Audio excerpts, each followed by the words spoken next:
Thank you, Mr. Chairman. Ambassador, welcome back to the committee. Just when does the administration plan to nominate a chief agricultural negotiator?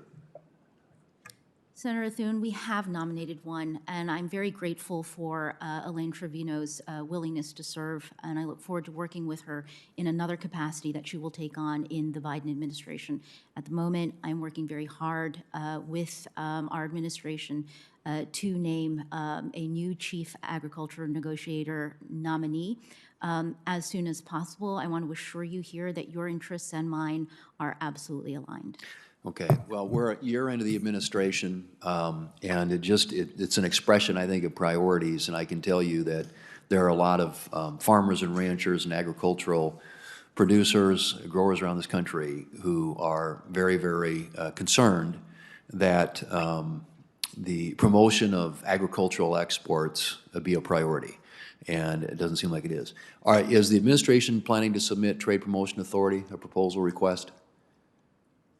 Well, Senator Thune, with all due respect, in terms of Trade Promotion Authority, that is legislation, and I'm happy to speak with you and to work with you on it if it is something that you're interested in. Well, I'm interested in it, but typically what happens is that's an administration that requests it. And in the Obama administration, there were many of us here, Republicans, who were willing to work with the president from another party on something that is a big priority, I think, for America's economic vitality, obviously economic security, and I would argue in the parts of the world we're talking about here, national security. Is the administration right now pursuing any trade agreements in the Indo-Pacific, specifically the CPTPP, which would more strongly promote American interests and leadership?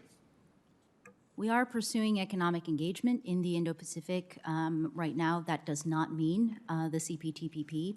And let me just draw together a point on CPTPP and the TPA, which is I also lived through the fights up here in the Congress over TPA and TPP back in 2014, 2015, and 2016.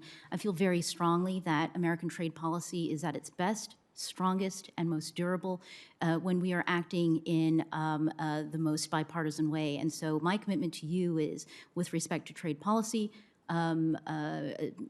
promoting trade and also working with the Congress, that I am looking for strong bipartisanship and a unified American voice, and I'm happy to engage with you on those issues from that viewpoint. Well, and I'm not, and that's great, and you know your subject well, and because you know your subject well, I just think that the 2022 trade policy agenda that supports a worker-centered trade policy may be a convenient political slogan, but it's not a serious trade strategy.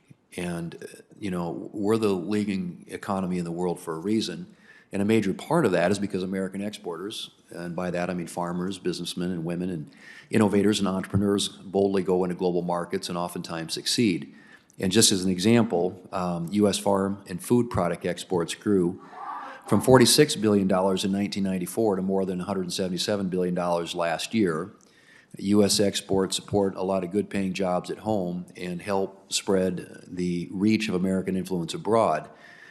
And so I'm just trying to get you all to focus. I understand this framework, but because there isn't market access in there, because there aren't, you know, tangible benefits delivered, it's a lot of really flowery rhetoric, but I'm trying to see where this does anything to open markets for our farmers and ranchers in areas of the world where America just flat needs to be a presence, needs to be competitive, and needs to be leading the way.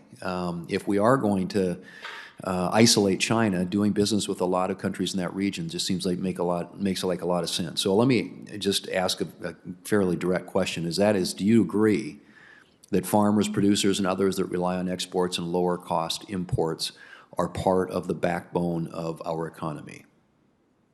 I do agree that they are.